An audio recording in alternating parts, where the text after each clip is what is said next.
الحمد للہ رب العالمین والصلاة والسلام الاکملان الاتمان علی خاتم الانبیاء والمرسلین سیدنا و نبینا و مولانا محمد وعلی آلہ وصحبہ وازواجہ واتباعہ اجمعین الی یوم الدین، اما بعد۔ قال اللہ تعالی عز وجل فی القرآن المجید والفرقان الحمید، اعوذ باللہ من الشیطان الرجیم، بسم اللہ الرحمن الرحیم۔ وَلِلَّهِ عَلَى النَّاسِ حِجُّ الْبَيْتِ مَنِ اسْتَطَاعَ إِلَيْهِ سَبِيلًا وَمَنْ كَفَرَ فَإِنَّ اللَّهَ غَنِيٌّ عَنِ الْعَالَمِينَ۔ وقال تعالی وَأَتِمُّوا الْحَجَّ وَالْعُمْرَةَ لِلَّهِ۔ وقال رسول اللہ صلی اللہ تعالی علیہ وسلم العمرة إلى العمرة كفارة لما بينهما والحج المبرور ليس له جزاء إلا الجنة۔ وقال عليه الصلاة والسلام من حج لله فلم يرفث ولم يفسق رجع كيوم ولدته أمه۔ اللهم صل على سيدنا ومولانا محمد في أول كلامنا وفي اوسط کلامنا وفي آخر کلامنا۔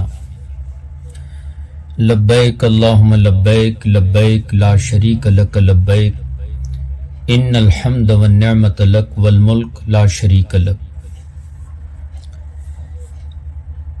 برادران اسلام، معزز حاضرین، سامعین، پردہ نشین خواتین، اسلام میں عقیدہ توحید و رسالت و ختم رسالت و ختم نبوت کے اقرار کے بعد تین طرح کی عبادتیں بندوں پر فرض کی گئی ہیں۔ کچھ عبادت خالص جسمانی ہے جیسے نماز اور روزہ، کچھ عبادت خالص مالی ہے جیسے زکوٰۃ، صدقہ فطر، عطیات وغیرہ، کچھ عبادات ایسی ہیں جو مالی بھی ہیں اور بدنی بھی ہیں، جیسے حج۔ یہ ایک ایسی عبادت ہے جس میں بدن کو بھی لگانا پڑتا ہے اور مال بھی خرچ کرنا پڑتا ہے۔ قرآن کریم کی 114 سورتوں میں آپ کو نماز کی صورت، زکوٰۃ کی صورت، روزہ کی صورت نہیں ملے گی، لیکن حج ایک ایسی عبادت ہے کہ اللہ تعالیٰ نے ایک مستقل صورت اور سورہ حج کے نام کے ساتھ نازل فرمایا ہے۔ آپ کو سن کر حیرت ہوگی کہ یہی وہ اسلام کا رکن ہے جس پر اسلام کے احکام کی تکمیل ہوئی ہے۔ اسلام کے احکام کی تتمیم اور تکمیل اسی حج کے رکن پہ ہوئی ہے۔ علماء امت نے لکھا ہے کہ الیوم اکملت لکم دینکم واتممت علیکم نعمتی ورضیت لکم الاسلام دینا کا نزول موقع حج پہ ہوا، اور اس آیت کے نزول کے بعد کوئی ایسی آیت اور صورت نازل نہیں ہوئی جس میں اللہ تعالیٰ نے اپنے بندوں کو کسی چیز کا حکم فرمایا ہو۔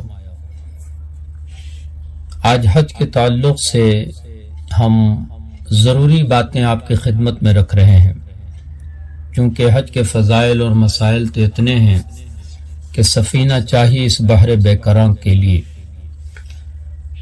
چند ضروری باتیں آپ حج بیت اللہ پہ جانے والے عشق الہی سے سرشار مسافروں کی خدمت میں رکھتے ہیں۔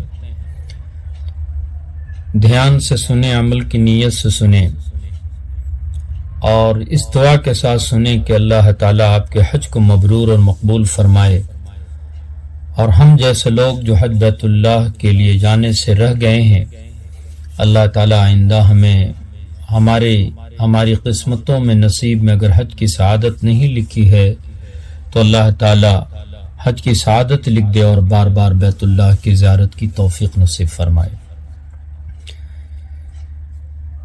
یہ وہ سفر ہے جو دنیا سے سب سے الگ طرح کا سفر ہے۔ یہ سفر خالص عشق الہی سے سرشار ہو کر کیا جاتا ہے۔ میں نے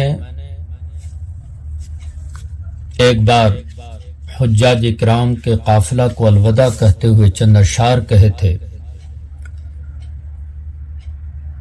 آج بھی وہ اشعار دل کی گہرائیوں میں اسی طرح پیوست ہیں جیسا کہ کل میں نے کہا، میں نے یہ اشعار کہے تھے۔ آپ بھی سماعت فرما لیجئے۔ سوئے بیت اللہ دیوانہ چلا، ایک مصرے پہ دھیان دیجئے۔ سوئے بیت اللہ دیوانہ چلا، بن کے شمع حق کا پروانہ چلا، ساری دنیا سے تعلق توڑ کر اور سب سے ہو کے بیگانہ چلا، جامع احرام میں ملبوس ہو، جامع احرام میں ملبوس ہو، مرحبا مکے کو مستانہ چلا۔ تلبیہ لبیک کی لب پہ صدا، تلبیہ لبیک کی لب پہ صدا، آئی اور تسبیح کا دانہ چلا، مزدع حاجی مسافر مکے کے، کس صدا سے تو خدا خانہ چلا۔ کھل گیا عشق خدا کا میں کدا، کھل گیا عشق خدا کا میں کدا، اے مسافر پی کے پیمانہ چلا۔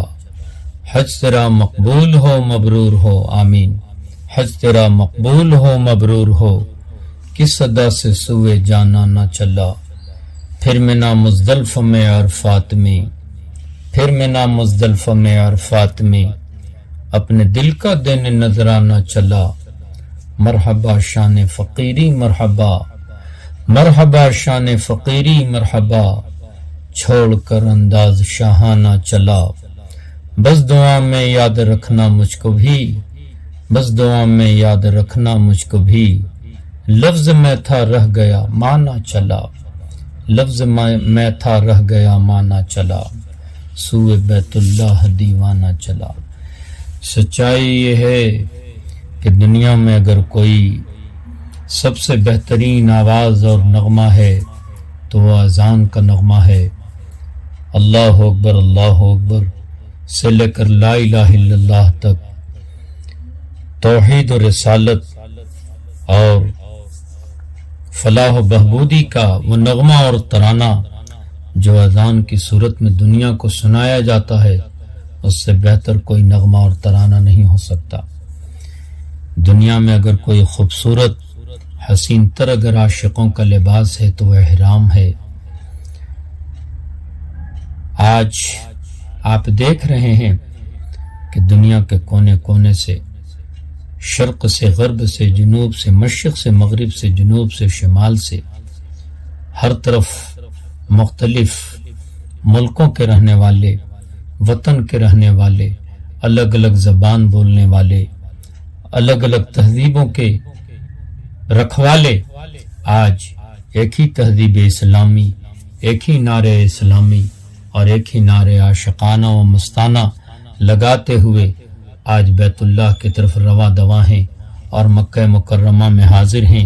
سب کی زبان پہ ایک ہی نعرہ اور نغمہ ہے، لبیک اللہم لبیک لبیک لا شریک لک لبیک ان الحمد والنعمت لک والملک لا شریک لک۔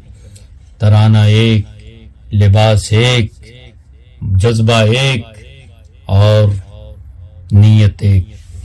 آئیے ایسے ہی حج کے تعلق سے چند فضائل ہم سنتے چلیں کہ فضائل تو بہت سارے ہیں، چند فضیلتیں آپ کی خدمت میں پیش کی جاتی ہیں۔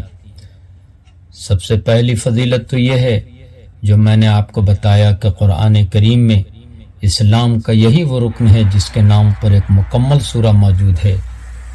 اسی طریقے سے اس حج کی فضیلت یہ ہے کہ میں نے آپ کو پہلے بتایا کہ اسلام کے ارکان کی تکمیل اسی رکن حج پہ ہوئی ہے۔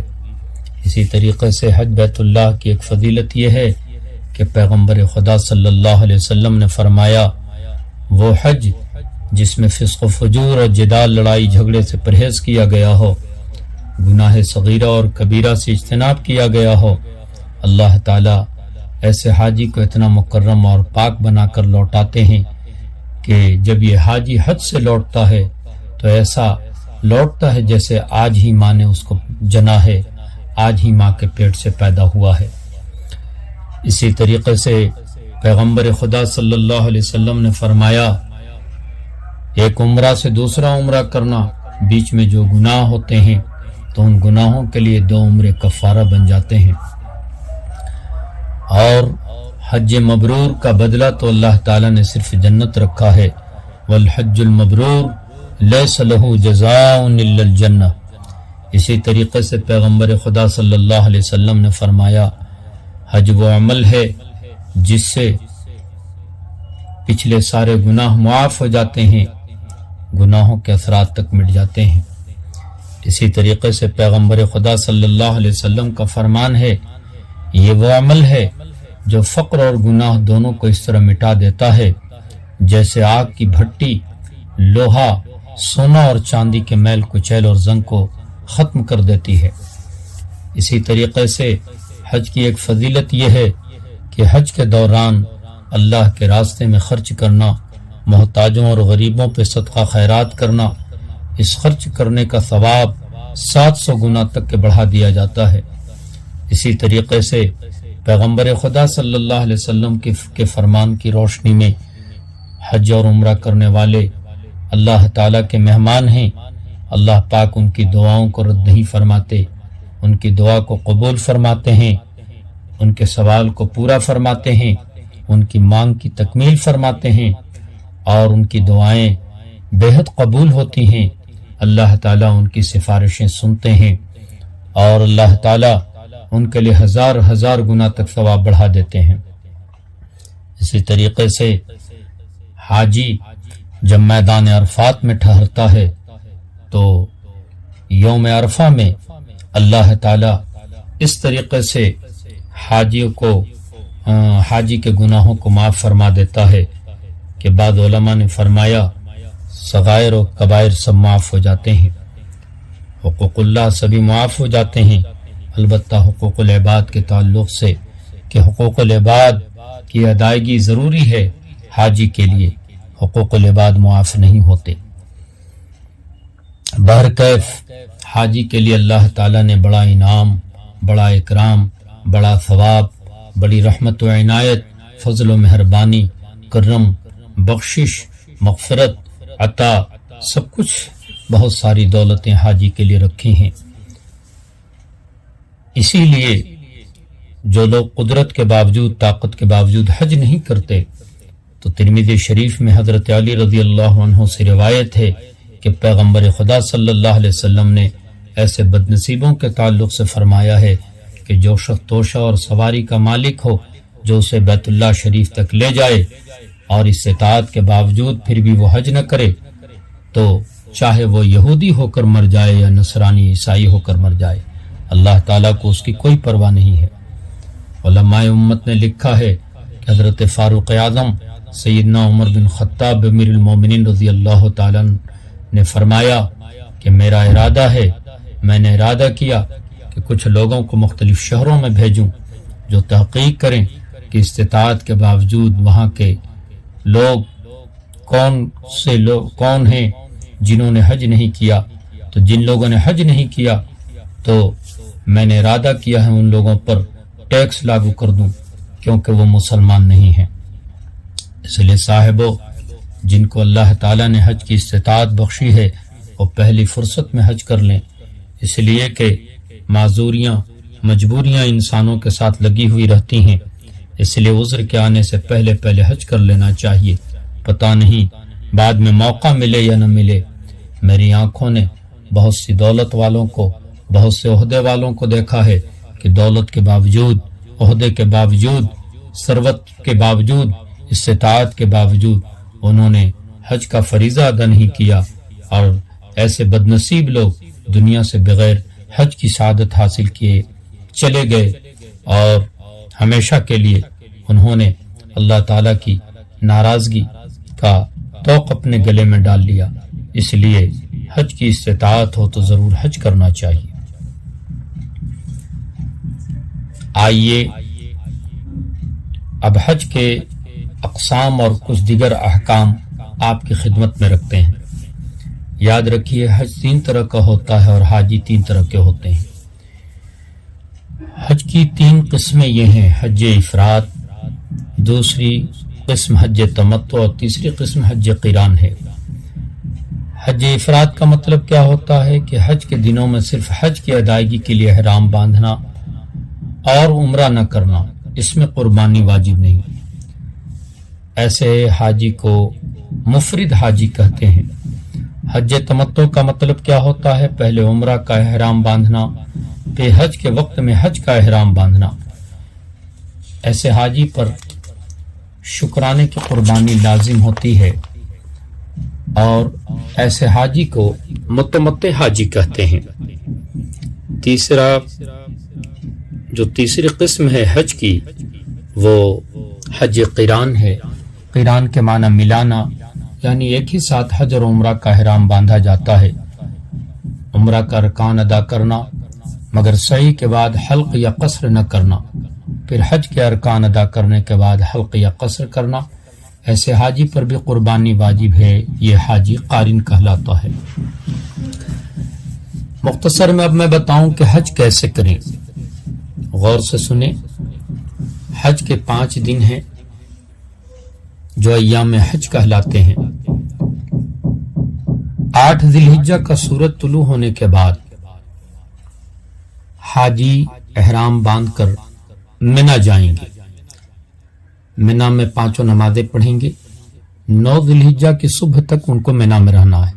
9 ذی الحجہ کو فجر کی نماز منا میں پڑھنے کے بعد پھر یہ عرفہ جائیں گے اور غروب تک حاجی حضرات عرفہ میں رہیں گے۔ غروب کے بعد مزدلفہ روانہ ہوں گے۔ مزدلفہ پہنچ کر مغرب و عشاء کی نماز اکٹھی ادا کریں گے، پوری رات وہیں ٹھہریں گے۔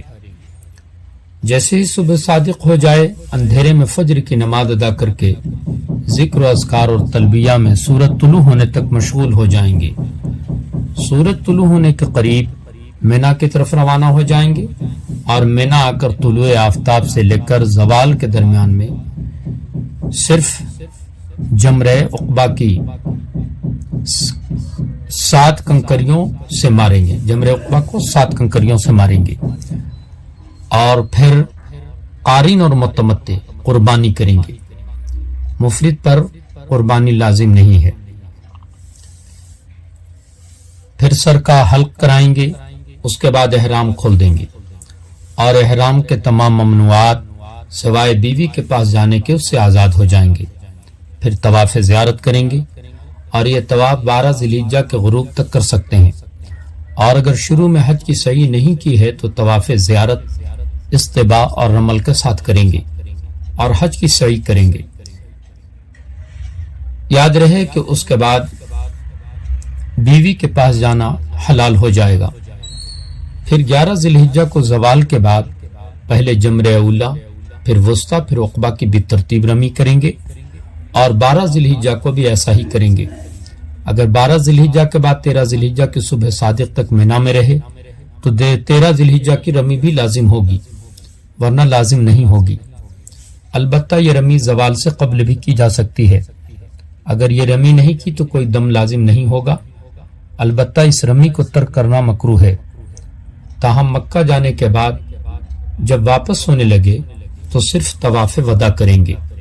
یہ مختصر مطلب جو ہے، یہ حج کے 5 دن ہیں۔ تو پہلا دن کیا کرنا ہے کہ 8 ذی الحجہ کو، حج کا پہلا دن 8 ذی الحجہ مینا آنا ہے، 5 نمازوں کی ادائیگی کرنی ہے۔ دوسرا دن 9 ذی الحجہ ہے، اس کے بعد جو ہے غسل کا اہتمام کر لیں، وقوف کی تیاری کریں، فجر کی نماز کے بعد عرفات کو روانگی ہوگی۔ اس کے بعد ظہر و عصر کی نماز رش کی وجہ سے اپنے خیمے میں اپنے وقت پر جماعت سے پڑھ لیں۔ غروب تک جو ہے عرفہ ہی میں رہنا ہے۔ غروب کے بعد مغرب کی نماز پڑھے بغیر مزدلفہ روانہ ہونا ہے۔ مزدلفہ پہنچ کر مغرب و عشاء کی نماز بہر صورت عشاء کے وقت مزدلفہ میں اکٹھی پڑھنی ہے۔ رات مزدلفہ میں قیام رہے گا، تہجد پڑھیں، مناجات اور دعا میں لگے۔ حج کا تیسرا دن 10 ذی الحجہ، مزدلفہ میں فجر کے بعد وقوف، طلوع آفتاب سے ذرا پہلے منا روانگی، اور طلوع کے بعد ترتیب سے 3 کام۔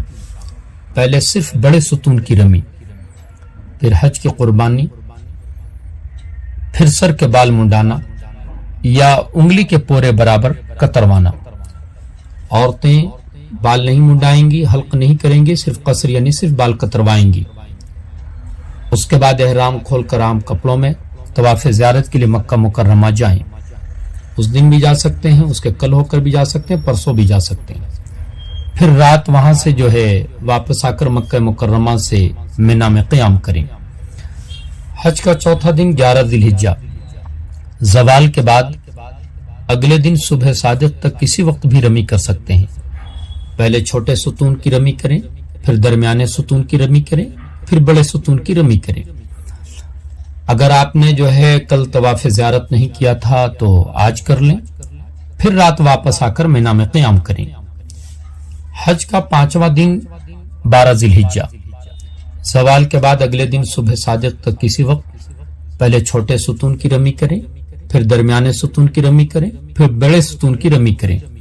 اگر طواف زیارت اب تک نہیں کیا ہے تو آج مغرب سے پہلے ضرور کر لیں۔ اگر عورتیں خواتین معذوری کی حالت میں ہیں تو بعد میں بھی کر سکتی ہیں۔ اس کے بعد جو ہے اگر آپ نے مطلب چھٹا دن جو ہے 13 ذی الحجہ کو مان لیا جائے کہ حج کا 5واں دن 12 ذی الحجہ آپ یہ طواف زیارت کر کے مینا لوٹ آئے تھے، تو پھر جو ہے چھٹا دن جو ہے آپ کا جو مطلب جو ہے نا وہ اختیاری ہے۔ اگر آپ 13 تاریخ صبح صادق تک کے مینا میں ٹھہر گئے ہیں تو رمی واجب ہو جائے گی، جو صبح صادق کے بعد سے کر سکتے ہیں۔ اس کے بعد جو ہے آپ کا حج مکمل ہوا، وہاں سے مکہ مکرمہ آئے، یہ طواف وداع کہلاتا ہے۔ وطن واپسی سے پہلے آپ کو طواف وداع کرنا ہے۔ حج مکمل ہوا، اللہ تعالیٰ کا شکر ادا کریں اور اپنی زندگی شریعت کے مطابق بنانے کا عزم کریں۔ میں یہاں پر چند باتیں کہنا چاہتا ہوں۔ ایک تو یہ ہے کہ ہر عمل کو کرنے سے پہلے اس عمل کا طریقہ سیکھیں۔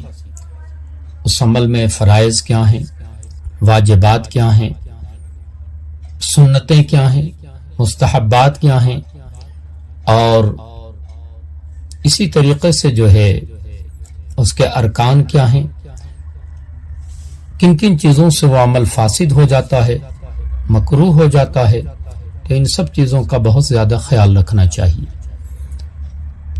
عام طور سے آج حاجیوں کا حال یہ ہے کہ وہ سیکھ کر نہیں جاتے۔ کبھی کبھی ایسی غلطیاں ہوتی ہیں جن کی وجہ سے حج ہی فاسد ہو جاتا ہے، کبھی ایسی غلطیاں ہوتی ہیں جن کی وجہ سے دم لازم آ جاتا ہے، کبھی کبھی حج میں نقص۔ تو اس لیے ان سب چیزوں کا بہت خیال رکھیں۔ حج کرنے سے پہلے جہاں حج کی تربیت اور ٹریننگ ہوتی ہے وہاں پابندی سے جائیں، ٹریننگ کے اوقات میں وہیں رہیں، پورے دھیان سے ٹریننگ لیں، تربیت لیں، تاکہ حج کا یہ عظیم الشان عمل ناقص نہ رہ جائے اور کسی غلطی کی وجہ سے حج کا یہ عمل برباد نہ ہو جائے۔ اسی طریقے سے حج کرنے سے پہلے اپنی نیت درست کر لیں۔ حاجی کہلانے کی نیت سے حج نہ کریں بلکہ اللہ کی رضا کے لیے حج کریں، اور حاجی کہلوانے کی نیت نہ رکھیں۔ دنیا تو حج کرنے کے بعد آپ کو حاجی صاحب ہی کہے گی، مگر خواہ مخواہ کی جو ہے ریاکاری کرنا، اور یہ ایک عبادت ہے، چلتے ہوئے لوگوں کا ہجوم لگانا اور اس طریقے سے جو ہے مالا اور پھر ہار پہنا کر کے انتہائی شان و شوکت کا مظاہرہ کرتے ہوئے جانا، بلکہ یہ ایک عاشقانہ سفر ہے، عابدانہ سفر ہے، زاہدانہ سفر ہے، عاجزانہ سفر ہے۔ اس میں آپ کا ہر ایک قدم عشق الہی کا مظہر ہو، اور جو بھی قدم اٹھے حسن نیت کے ساتھ، حسن اخلاص کے ساتھ، اللہ تعالیٰ کی کامل رضا اور محبت کے ساتھ اٹھے۔ آپ وہاں سے لوٹ کر کے آئیں تو آپ کی زندگی بدلی ہوئی ہونی چاہیے۔ پہلے کی زندگی لہو و لعب کی تھی، اب خدا ترسی کی زندگی ہو جائے، تقوی کی دولت ہاتھ آ جائے، حقوق العباد اور حقوق اللہ کا پورا دھیان نصیب ہو جائے، جن کے حقوق ذمے میں رہ گئے ہیں ان کے حقوق کی ادائی کی پوری فکر لاحق ہو۔ اس کے بعد حج سے پہلے کی جو معاصی اور گناہوں کی زندگی تھی وہ طاعات، زہد، اتقاء اور ثواب اور معروفات پہ عمل کی زندگی ہو۔ آپ کے دل درست ہو جائیں، دل خدا رسیدہ ہو جائے، زبان لبیک اللہم لبیک، لبیک لا شریک لک لبیک کی ترجمان ہو جائے، کلمہ طیبہ لا الہ الا اللہ، استغفار درود شریف کا ترجمان ہو جائے، ہر وقت زبان پہ ذکر خدا اور ذکر مصطفیٰ جاری ہو جائے۔ اسی طریقے سے حج کرنے والے حاجیوں مال حلال کے ساتھ حج کرنا۔ لکھا ہے علماء امت نے کہ جب کوئی آدمی حج کرتا ہے اور حرام مال کے ساتھ حج کرتا ہے تو اللہ تعالیٰ کی طرف سے یہ ندا کی جاتی ہے، آواز دی جاتی ہے، لا لبیک ولا سعدیک، نہ تیرے لیے کوئی حاضری ہے اور نہ تیرے لیے کوئی سعادت ہے۔ اسی طریقے سے حج کے لیے، حج کرنے والوں کے لیے ضروری ہے کہ وہ ہر ایک حال میں جو ہے جدال، لڑائی جھگڑے سے، بحث و مباحثہ سے، کسی پہ ظلم ڈھانے سے، کسی کو ستانے سے ہر حال میں پرہیز کریں۔ یہ عاشقانہ سفر ہے، قدم قدم پہ عشق الہی کی سعادتیں آپ کو حاصل ہو رہی ہیں۔ خدا کی قسم، اللہ تعالیٰ کروڑوں انسانوں میں کسی کو منتخب فرماتا ہے تو اسے احرام کا لباس پہناتا ہے، اس کی زبان پہ تلبیہ لبیک کی صداؤں کو جاری فرماتا ہے، اس کے لیے کعبۃ اللہ کا طواف مقرر فرماتا ہے، کعبہ کی زیارت لکھتا ہے، اور صفا مروہ کی سعی اس کے مقدر میں لکھی جاتی ہے، عرفات کا میدان اس کے لیے ٹھہرنے کے لیے، وقوف کے لیے منتخب کیا جاتا ہے، مینا کی وادیوں میں اسے ٹھہرایا جاتا ہے، مزدلفہ میں شب گزاری کرائی جاتی ہے، شیاطین کو کنکریاں اس کے ہاتھوں سے کنکریاں جو ہے ماری جاتی ہیں، وہ مارتا ہے، اور اللہ تعالیٰ اس کے حق میں سعادت لکھے کہ شیاطین کو وہ دھتکار دیں اور اسے ذلیل اور رسوا کرنے کے لیے اس کو کنکریاں ماریں۔ یہ سب سعادتیں لکھ دی جاتی ہیں، قربانی کی سعادتیں میسر آ جاتی ہیں، حلق اور قصر کر کے رسول اللہ صلی اللہ علیہ وسلم کی دعاؤں میں حصہ دار بن جاتا ہے۔ اسی طریقے سے تمام دنیا سے کٹ کر کے ایک اللہ کا ہو کر کے رہ جاتا ہے۔ صاحبو، تجارت کرنے والو، تم اپنی تجارت کے ذریعے سے جو حج کرو تو تجارت کی نیت سے نہیں، اور اے دولت والو تم جو ہے سیاحت کی نیت نہ کرنا، اور اے فقراء کی جماعت تم جو ہے مانگنے کی نیت سے وہاں نہ جانا، صرف خدا کی بارگاہ میں ہاتھ پھیلانا اور اللہ ہی سے سوال کرنا۔ اسی طریقے سے اے علماء کی جماعت تم شہرت اور ریاکاری کی نیت سے ہر حال میں پرہیز کرنا، کہ دنیا کو صرف یہ دکھلانے کے لیے کہ فلاں مولانا صاحب نے، فلاں مفتی صاحب نے، فلاں خطیب صاحب نے، فلاں محتمم صاحب نے اتنے اتنے حج کیے اور اتنے اتنے عمرہ کیے۔ یاد رکھو اللہ کی ذات وہ ہے جو انہ علیم بذات الصدور کی شان رکھتی ہے۔ اللہ تعالیٰ کو تمہارے سینے میں اٹھنے والے وساوس سے بھی وہ باخبر ہے اور وساوس کو بھی جانتا ہے، اس لیے نیت کی درستگی بہت زیادہ ضروری ہے۔ اللہ تعالیٰ سے میری دعا ہے کہ اللہ تعالیٰ ہمیں بھی اس جماعت میں شامل فرمائے جو حج بیت اللہ کے لیے عاشقانہ سفر کرتے ہیں۔ خدایا دنیا سے جانے سے پہلے کعبہ دکھلا، مکہ دکھلا، طیبہ دکھلا، مدینہ دکھلا، اور رسول اللہ صلی اللہ علیہ وسلم کا روضہ دکھلا، اور اس تمنا کے ساتھ وہاں لے جا کہ زبان پہ یہ جاری ہو، مکہ جائیں، طیبہ جائیں، مدینہ جائیں، پھر آئیں، پھر جائیں، تمام عمر اسی میں تمام ہو جائے، قبول ہمارا درود و سلام ہو جائے۔ تو امید ہی نہیں یقین ہے کہ اس مختصر وقت میں آپ کو حج کے فضائل، حج کے ضروری مسائل اور حج نہ کرنے والوں کے تعلق سے جو وعیدیں آئی ہیں وہ تمام آپ کے ذہن میں مستحضر ہو گئی ہوں گی۔ بقیہ تفصیلات تو بہت زیادہ ہیں جو بڑی ضخیم کتابوں میں دیکھی جا سکتی ہیں، جیسے اس کے لیے معلم الحجاج کا مطالعہ کیجیے، انوار مناسک کا مطالعہ کیجیے، آپ حج کیسے کریں، اسی طریقے سے فضائل حج ان جیسی کتابوں کا مطالعہ کیجیے، اور ان علماء کے ساتھ اپنے آپ کو ان علماء کی خدمت میں رہا کیجیے جن علماء نے خود حج بیت اللہ کیا ہے، تاکہ حج کے ارکان صحیح سے اور حج میں مناسک حج صحیح سے ادا کر سکیں۔ اللہ تعالیٰ ان کلمات کو بے حد قبول فرمائے، وآخر دعوانا الحمد للہ رب العالمین.